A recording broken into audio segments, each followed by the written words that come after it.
The goal is not to leave the simulation. The goal is not to leave the world or to go somewhere else or to not be born again or to never have to come back to Earth. That's not the goal. That would be a very limited goal. That would be a goal that is just the same as any other goal, searching for money, searching for cars, searching for relationships, searching for some type of objective experience to fulfill ourselves. So what often happens is that we wake up to this spiritual path and our first instinct is to want to leave Earth, to realize, oh, there's this thing called nirvana, and if I achieve it, or this thing called enlightenment, if I achieve it, I never have to be born again. That's the paradox with that is that if you were in nirvana, which basically means unconditional happiness,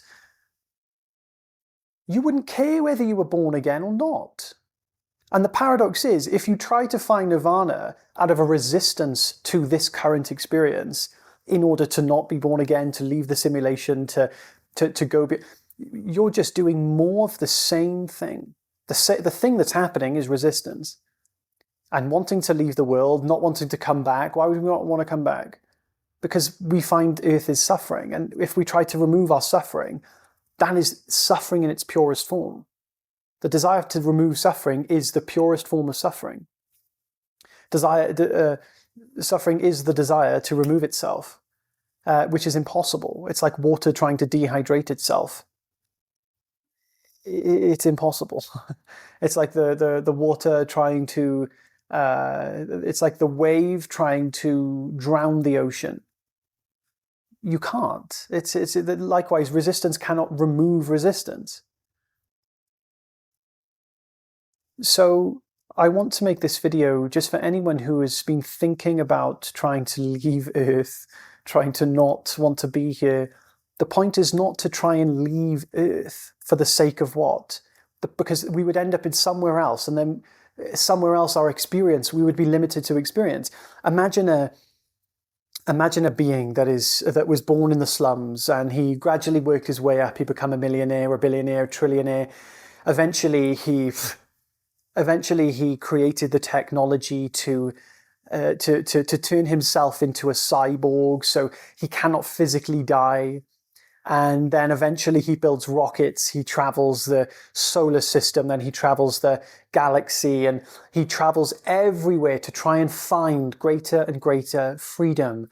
He tries different psychedelics to try and teleport to different realities, to try and experience different ways of seeing. And all of a sudden, he tries different meditations, different practices, different breathwork techniques, different activities that he can try and find greater and greater freedom. Eventually, he travels the entire solar system, galaxy, universe, and the entire cosmos. He seeks everywhere in the universe, every nook and cranny. He's alive for billions of years. He can never die, and he searches for greater and greater freedom. All of a sudden, he realizes that after sitting on his own planet, he's got a private planet, and his own private solar system, because he's really, really rich. And he's sitting on his private planet and he's contemplating, I have sought everywhere in experience to find freedom. But the one thing I haven't tried is to try to be free from experience itself. And this is the freedom that you want to find. You don't want to find traveling to leave Earth. Oh, there's suffering in Earth. I don't want to come back here. That's not the way. That's another way of you saying, I don't want this. I would rather have something where all my preferences are in perfect alignment to what's happening. And I do not want anything to change because the external world is perfect for me. That's not the way to find happiness. You will perpetually suffer with that belief. So I recommend not trying to do anything to leave the simulation, to leave reality. Recognize you are that which is transcendent of reality. In this experience right now, notice anything the quadrillionaire cyborg could have done is like doing something in the movie. And in the movie, you can never do anything to change the movie. You see? Anything you do in the movie is just stuff in the movie. You are not the movie, you are the screen in which the movie plays. So you are reality, the source of reality, which is the screen in which the movie's playing. And in the movie is what you are observing. Now, stuff that touches and connects in the movie is just objects objecting. They do nothing else. Likewise, anything the character does in the movie to try and find the screen is just stuff in the movie. There is zero way that you can do anything to find the screen by looking for the screen in the movie. Now, unknowingly, the super trillion quadrillionaire cyborg that scours the whole entire universe, he's searching for the screen. He's in the movie, searching for the screen in which he plays. Now, that's what we call the seeker. The seeker is the boy in the movie searching for the screen in the movie. The screen never takes place in the movie. So anything you do in the movie will never show you the screen. However, the screen is inherent in everything that the movie portrays. In fact, there would be no movie without the screen. So instead of looking for the content in the movie to try and reveal something transcendent of the movie, which is the screen, we must look for the screen itself. And the screen itself is not an external experience.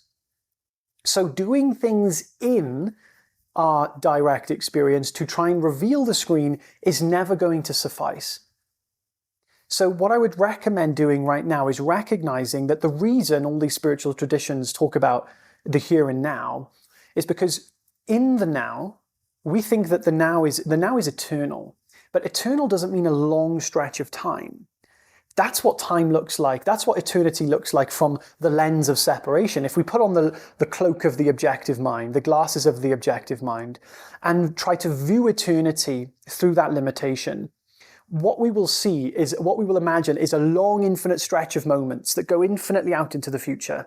That's what we think eternal time is. Like with space, we think infinity means a massive measurement of a massive great universe that just goes on forever and ever. That's a limited version of eternity. That is of infinity. That is infinity viewed through the limitations of the finite mind.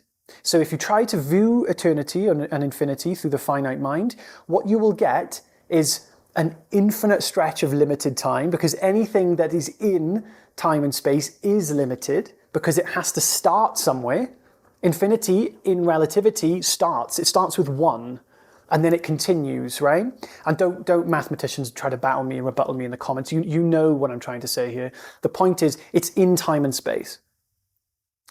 So what we are is not in time and space. The screen of the movie, when the movie's playing, is not in the time frame of the movie. Likewise, we are not in the time frame of time and space. That is how time and space appears. We are the timeless presence, which is the absolute layer of pure being, our being. When we say I am, we're referring to something, we're referring to this presence of awareness. We are pure consciousness, the consciousness aspect of your experience. It has no size, it has no shape, it has no form, it has no color. You cannot touch it, feel it, hear it, taste it. It is that which is experiencing. It is the emptiness experiencing all sensations and perceptions. So what I would recommend is, instead of seeking is like the boy in the movie searching for the screen by looking at the objects in the movie. Be the explorer. The adventurer is the screen exploring the movie. There's a massive difference there.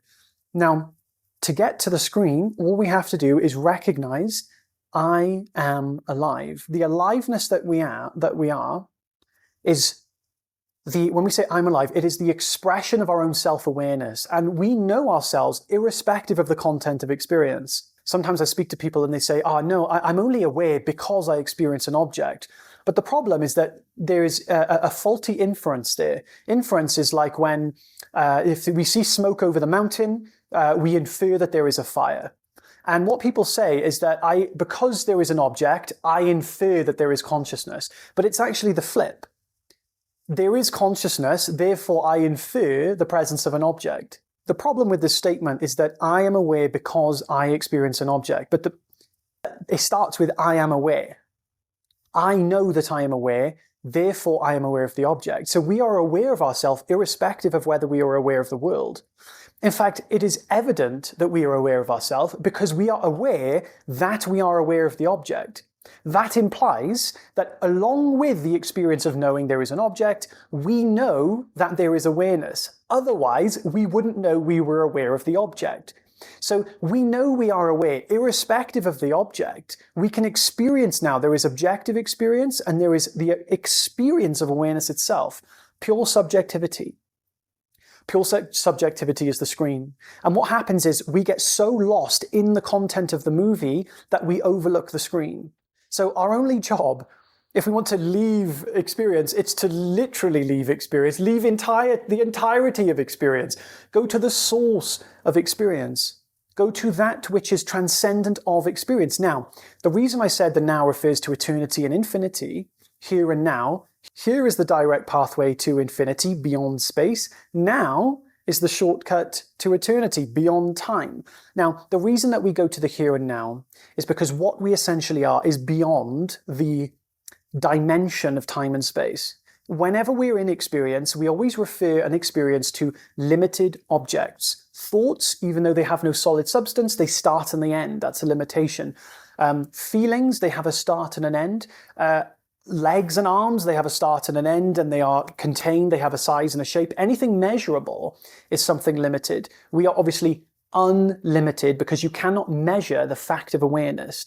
The awareness is there, but it's not there as an object. That is our proof that the experience of awareness itself is not limited to an object. Something not limited to an object, well, if it's not limited to an object, it cannot exist in the same dimension as an object. If it doesn't exist in the same dimension as an object, it doesn't exist in time and space. So when we go to the here and now, when we go to this experience, this raw experience of being here now, what we are actually experiencing is eternity and infinity. We are experiencing the screen. Whether we know it or not, we are experiencing the pure nature of the screen. So don't seek to leave the simulation. Don't seek to leave the earth and to never be reborn.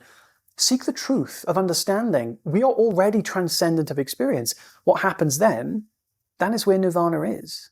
Nirvana isn't in an experience. It's in the absence of experience. And then after recognizing the absence of experience is what we are. That is itself an experience, the experience of absence, the experience of our true nature, the experience of pure being. As an expression of that recognition, gradually, the world correlates to that understanding as peace and happiness, true unconditional happiness. And regardless of what we're doing or where we are always there. We can never leave that. So that's the point of understanding any of this, is peace, happiness, and celebration. I have a free community. The link is in the description. If you'd like to join, I would love to see you there if you're interested. Thank you so much for listening, guys. Have a beautiful day.